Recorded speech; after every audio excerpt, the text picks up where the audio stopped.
नमस्कार, आप देख रहे हैं द भारत 80 न्यूज का डिजिटल चैनल। मैं हूं आपके साथ फजल अब्बास। अमेठी की करबला के एक बहुत बड़े राज से आज हम हटाएंगे पर्दा। हमारी इस छोटी सी अपडेट में आखिर तक जुड़े रहिएगा। जब तक पूरी वीडियो नहीं देखेंगे आपको पूरा मामला समझ में नहीं आएगा। लेकिन उससे पहले एक बड़ी खबर आ रही है। शिया वक्फ बोर्ड उत्तर प्रदेश वक्फ ट्रिब्यूनल कोर्ट में बरेली किला बाजार वक्फ संख्या I-1115 का मुकदमा हार गया है, जिसके बाद अमेठी करबला पर शिया समाज में चर्चा तेज हो गई है। क्योंकि हमारे सूत्रों के माध्यम से पता चला है कि वारिसान इस करबला मामले को वक्फ ट्रिब्यूनल में ले जाने की कोशिशों में हैं। शिया समाज के लखनऊ इतिहास का काला दिन कि जिस दिन अमेठी की करबला बेच दी गई। लोगों ने इस बात पर यकीन नहीं किया, लेकिन सच यही है। इसके सबसे बड़े राज से हम पर्दा हटाएंगे क्योंकि सबूत बोलता है। क्या आपको पता है कि करबला वक्फ में दर्ज होने के साथ साथ जिस जिले में वो करबला बनी हुई है उस जिले की तहसील और नगर निगम में भी दर्ज होना जरूरी है। लेकिन अमेठी की करबला मुंशी मुजफ्फर अली तहसील और नगर निगम में दर्ज नहीं है। ये एक बहुत बड़ा राज है कि जिसको आज तक किसी चैनल ने, किसी अखबार ने आपको नहीं बताया होगा। ये हमारे चैनल के माध्यम से हम आपको बता रहे हैं। अब आप जरा सोचिए कि जो मुतवल्लिया अमेठी करबला की हैं, जो इस करबला के वारिसान हैं, इस परिवार में कई वकील और पत्रकार हैं। उन्होंने आज तक तहसील और नगर निगम में दर्ज क्यों नहीं कराई? क्या वक्फ बोर्ड के चेयरमैन अली जैदी को भी ये बात पता नहीं? क्या वक्फ बोर्ड के सरपरस्त मौलाना सैयद कल्बे जवाद नकवी को और शमील शमसी जो उनके भाई हैं, इनको भी ये बात पता नहीं? करबला खरीदने वालों ने हमसे बात करते हुए कई बड़े राजों से पर्दा हटा दिया, जिससे अमेठी करबला से जुड़े वारिसान मुतवल्लिया चेयरमैन वक्फ मौलाना सहित सभी लोग शंका के घेरे में आ गए। एक और सवाल यहाँ पर जन्म लेता है कि क्या शिया वक्फ में दर्ज हुई जितनी भी संपत्तियां हैं उनमें से कितनी संपत्तियां नगर निगम और तहसील में दर्ज नहीं हैं? इसके बारे में वक्फ अलल औलाद वारिसान और शिया वक्फ बोर्ड के चेयरमैन संज्ञान लेकर करा लें, क्योंकि अभी भी मौका है आगे अमेठी की करबला जैसा हाल उन संपत्तियों का ना होने पर। एक सबसे बड़ा सवाल और उठ रहा है कि आलमनगर का वक्फ सज्जादिया, कि जिसको वक्फ सज्जादिया कहकर बसाया गया, क्या ये भी नगर निगम में और तहसील में दर्ज नहीं है? अगर दर्ज होता तो लेखपाल को एफआईआर कराने की क्या जरूरत पड़ती? ये भी एक बड़ा सवाल है। जबकि हकीकत तो यह है कि यह सीलिंग विभाग की जमीन है, कि जिसको अक्सर नकारा जाता है, लेकिन पेपर बोलता है। आप ये ध्यान रखिएगा, सबूत जो है कोर्ट में, उच्च न्यायालय में सबूत ही काम आते हैं, जबान और जज्बात काम नहीं आते। इस बात को दिमाग में बिठा लें आप सभी। अब हम फिर वापस आते हैं अमेठी करबला की ओर, कि जिस अमेठी करबला को बेचा गया, इस करबला की मुतवल्लिया, इनके वारिसान चेयरमैन वक्फ मौलाना कल्बे जवाद साहब ने इस करबला को हाईलाइट क्यों नहीं किया? इन लोगों ने केवल क्रेडिट लिया।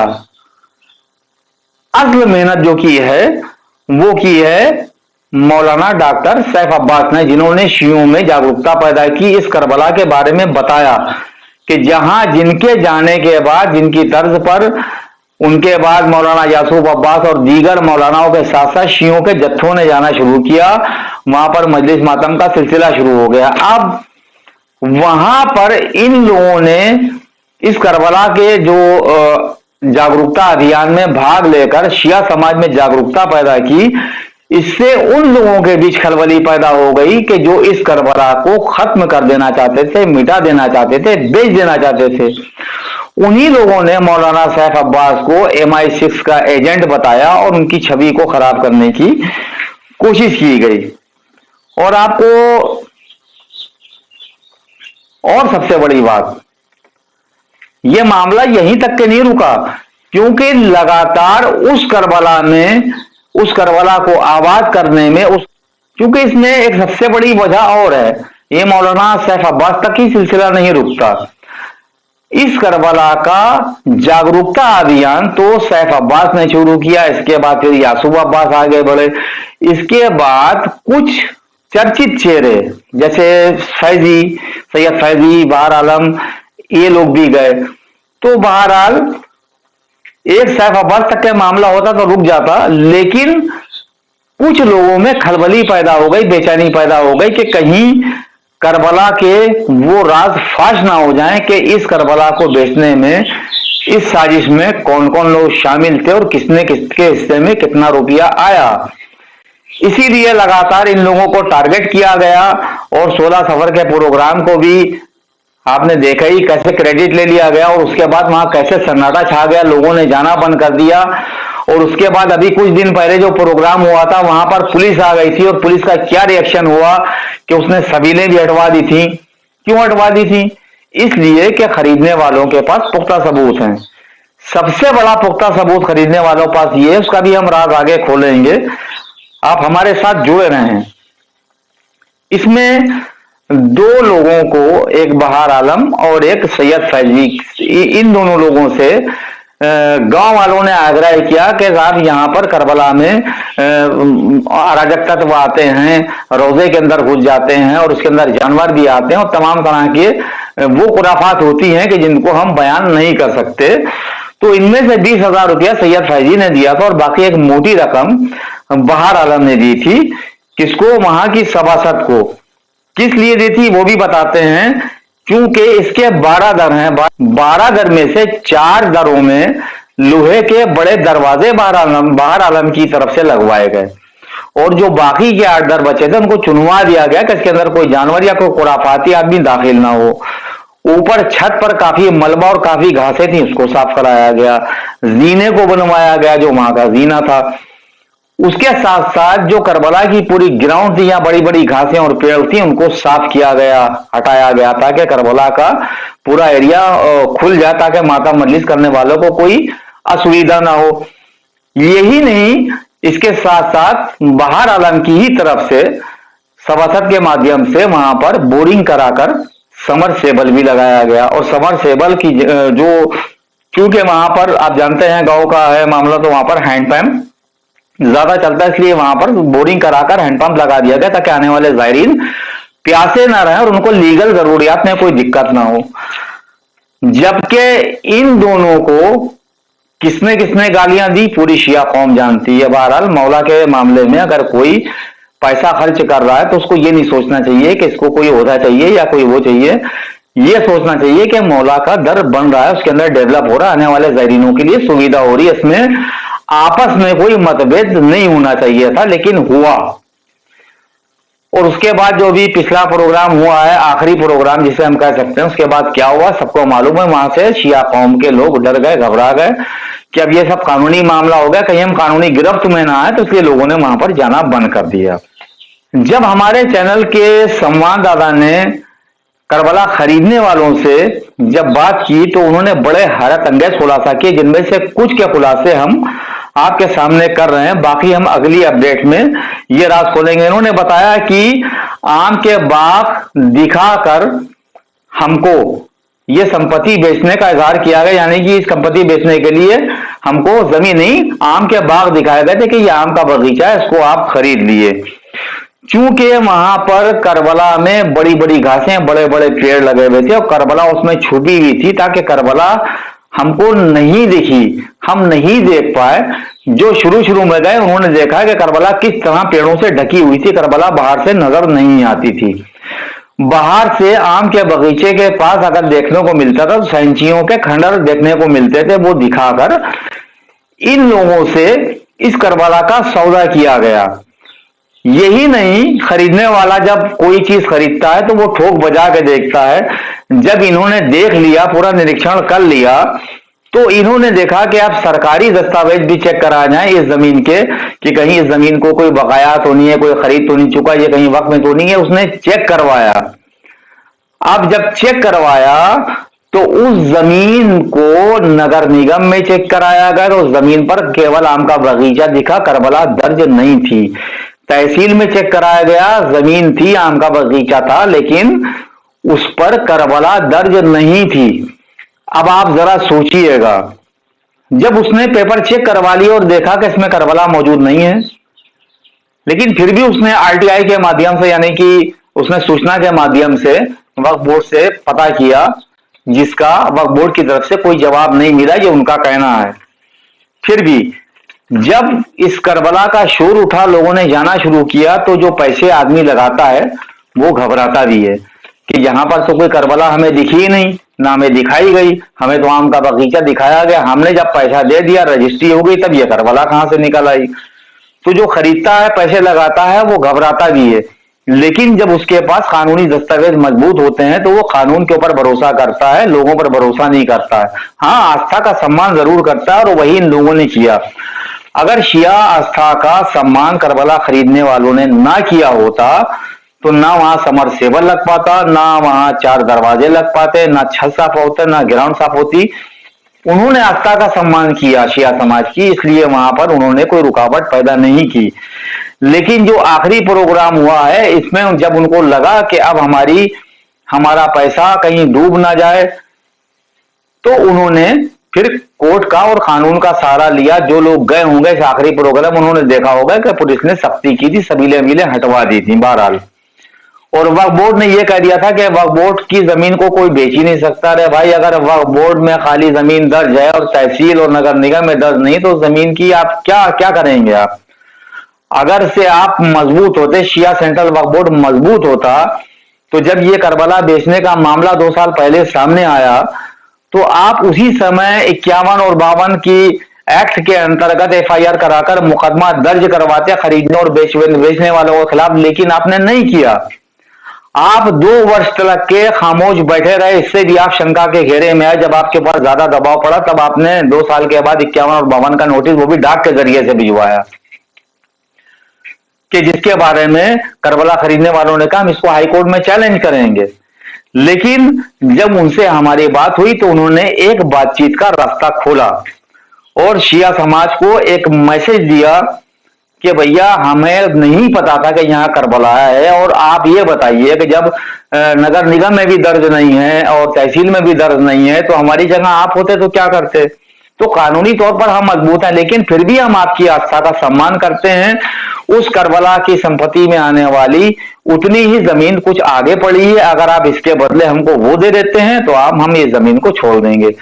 या तो जिसने करबला खरीदी है, धोखेबाजी की है, आप उसके ऊपर दबाव बनाकर हमको वो जमीन वापस दिलवा दें, हमको वो पैसा वापस दे, सॉरी जमीन नहीं, हमको वो पैसा वापस दिलवा दें, तो भी हम आपको वापस करने को तैयार हैं।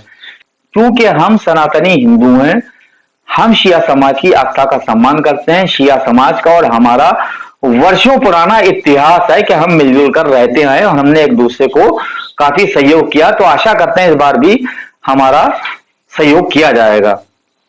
दूसरी बात, हमने अपने सनातनी धर्म के संस्कारों को मद्देनजर रखते हुए, खरीदारों ने कहा कि जबकि हम हिंदू वाहिनी से जुड़े हुए हैं, हमारे पीछे पूरी हिंदू वाहिनी है, लेकिन हम लोग भी शिया समाज की आस्था का सम्मान करते हैं और हमारे संस्कार हमें ये बताते हैं कि बातचीत का एक रास्ता रखना चाहिए। लेकिन हम कानूनी तौर पर मजबूत हैं। ये ना सोचे कोई कि हम बातचीत का रास्ता खोल रहे हैं तो हम कमजोर हैं या किसी माने में हम आपसे पीछे हैं, ये ध्यान रहे। क्योंकि यहां पर वक्फ बोर्ड और वारिसान दोनों कमजोर नजर आ रहे हैं, इनके पास कोई पक्ष नहीं है। सबसे बड़ी कमजोरी यही है कि तहसील और नगर निगम में करबला रजिस्टर्ड नहीं है, लिखी नहीं है, ये ध्यान रखिएगा इस बात का। तो हमने एक हिंदू होने के नाते अपने संस्कारों का परिचय दे दिया। अब शिया समाज से हम आशा करते हैं कि मौला अली के संस्कारों का परिचय देते हुए हमारा सहयोग करें और आपस में प्रेम सौहार्द बना रहे, कोई वाद विवाद किसी तरह का ना होने पाए। तो उन्होंने एक बातचीत का रास्ता रखा। इसके आगे भी हम बहुत बड़े खुलासा करेंगे और उनसे हम एक बातचीत, एक इंटरव्यू भी दिखाएंगे, उनके वकील से भी हम बात करेंगे और वो तमाम दस्तावेज भी दिखाएंगे कि जिनके आधार पर हमने आपको बताई हैं पूरी बातें, क्योंकि हमारी बात हुई है और हमने दस्तावेज देखे हैं। अगली अपडेट में हम इसका करेंगे पूरा खुलासा। अब हम चलते हैं बरेली की उस संपत्ति की ओर कि जहां शिया वक्फ बोर्ड वक्फ ट्रिब्यूनल में बरेली का ये मुकदमा हार गया। इसके पेज नंबर 20 में जो 3/4/2020 का आदेश है, वक्फ ट्रिब्यूनल ने अपने आदेश में जो 3/4/2024 को दिया है, शिया वक्फ बोर्ड मुकदमा हार गया है। कौन सा मुकदमा हार गया है? बरेली किला बाजार का वो मुकदमा कि जिसकी पंजीयन संख्या I-1115 है। इसके 20 नंबर पेज पर लिखा है, उपरोक्त विवेचना के फलस्वरूप 1 से लेकर 5 बिंदु संख्या के परिणामिक निष्कर्ष के आधार पर वादी किसी अन्य अनुतोष को पाने का अधिकारी नहीं है। पत्रावली उपलब्ध अभिलेख बोर्ड के अभिलेख तथा उपविपक्ष के तर्कों के आलोक में न्यायाधिकरण इस निष्कर्ष पर पहुंचती है कि वक्फ पंजीयन संख्या I-1115 का कोई विधिक अस्तित्व वक्फ के रूप में नहीं है। ऐसी स्थिति में आपके प्रबंधन का कोई भी अधिकार संबंधित बोर्ड को नहीं है। तदनुसार आदेश दिनांक 20/1/2015 निरस्त किए जाने योग्य है। इसी क्रम में बोर्ड द्वारा जो भी आदेश कथित वक्फ पंजीयन संख्या I-1115 को वक्फ संपत्ति मानते हुए किए गए हैं, वो निराधार और निष्प्रभावी हैं तथा प्रारंभ से ही शून्य हैं। वादी द्वारा मांगा गया ये अनुतोष की प्रतिवादी संख्या 1-2 कथित वक्फ पंजीयन संख्या I-1115 बरेली जो कि 17 दुकानात किला बाजार बरेली से संबंधित है, इसको अपने अभिलेखों से डिलीट करें क्योंकि उपरोक्त वादी संपत्ति वक्फ पंजीयन संख्या I-1115 में दर्ज ही नहीं है। अब आप यहां से सोच लिए कि बरेली का ये वक्फ जो है ना, वक्फ बोर्ड ये मुकदमा हार गया है। तो अब अमेठी करबला में अगर आप लोगों ने संयम से सब्र से काम नहीं लिया और बातचीत का रास्ता नहीं निकाला और जिन लोगों ने खरीदी है उन लोगों ने शिया समाज की आस्था का सम्मान करते हुए जो एक बातचीत का दरवाजा खोला है, अगर वो आप लोगों ने बंद नहीं किया तो इंशाअल्लाह करबला में मातम भी होगी, मजलिस भी होगी, नजर नियाज भी होगी, लेकिन वो तभी हलाल मानी जाएगी जब आप उस करबला को खरीदने वाले का जो रुपया है या वो दिलवाएंगे या उसके बदले में उतनी ही जमीन दिलवाएंगे, क्योंकि धोखा उसके साथ भी हुआ है और धोखा शिया कौम के साथ भी हुआ। शिया कौम के साथ किसने धोखा किया है वो आपको देखना होगा। हमारा काम है खाली सूचना आप तक पहुंचाना, आप तक सूचना पहुंचाना, सच्चाई पहुंचाना, बाकी काम आपका है। बाकी आप देखिए, बाकी सवाल आप करिए। आप खुद अपनी एक मेजॉरिटी बनाइए, लोगों को इकट्ठा करिए कि जो सियासत से परे हों, उन मौलानाओं को लाइए कि जो उछल उछल कर अपने आप को हाईलाइट करने के शौकीन ना हो, जो पॉलिटिकल ना हो, जो सच में मौला अली की सीरत को फॉलो करते हों, जो मिंबरों पर गीबत करने वाले ना हो, जिनको ये भी ख्याल ना हो कि मौला अली का ताबूत रखा है और वहां पर हामिदा औरत का जिक्र किया जाए। तो बहरहाल हमारा काम था आप तक अपनी आवाज पहुंचाना। पॉलिटिकल नेताओं से दूर रहें, पॉलिटिकल मौलानाओं से दूर रहें, पॉलिटिकल मौलाना टाइप लोगों से दूर रहें। इस करबला को अगर बचाना है तो सही, सच्चे और अच्छे लोगों को सामने लाएं और एक होकर किसी एक को लीडर बनाएं और उसको आगे कर एक बातचीत का प्रस्ताव रखें। हमारी आज की अपडेट कैसी रही हमें जरूर बताएं और हमारे चैनल को ज्यादा से ज्यादा सब्सक्राइब करें, लाइक करें और शेयर करें। ये भी बता दें कि हमें कोई यूट्यूब से ग्रो करने का शौक नहीं है। ये चैनल हम तमाम समाजों में होने वाले भ्रष्टाचार को जागरूक करने के लिए चलाते हैं। जितने भी समाज भारत में है वो सब हमारे भाई बहन हैं। हमारे धर्म अलग अलग भले ही हों, लेकिन हम हैं सब भारत माँ की संतान। हमारा एक ही उद्देश्य है, उज्जवल भारत, स्वच्छ भारत, और इसके लिए हम कोशिश करते हैं और करते रहेंगे। हम न किसी पार्टी के हैं, न हम किसी आदमी के खरीदे में हैं। हम निष्पक्ष पत्रकार हैं और निष्पक्ष पत्रकारिता करते हैं। न ही हमें मोटे लिफाफे से कोई प्यार है, अगर मोटे लिफाफे से प्यार होता तो हमारी भी 2 बिल्डिंगें खड़ी होती और कार में हम घूम रहे होते, एसी कार में, हमारे घर में भी एसी लगा होता। यह इस बात का प्रमाण है कि हम रेंट के मकान में रहते हैं। क्यों? क्योंकि हम सच्चे हैं और सच्चाई दिखाते हैं। दूसरों पर इल्जाम लगाना बहुत आसान है, लेकिन हक की लड़ाई, सच की लड़ाई लड़ना बहुत मुश्किल काम है। तो आप सभी से निवेदन है, सच का साथ दें। सभी समाज हमारे भारत के हैं, भारत माँ के हम संतान हैं, इसके नाते हम सब भाई बहन हैं। नमस्कार, जय हिंद।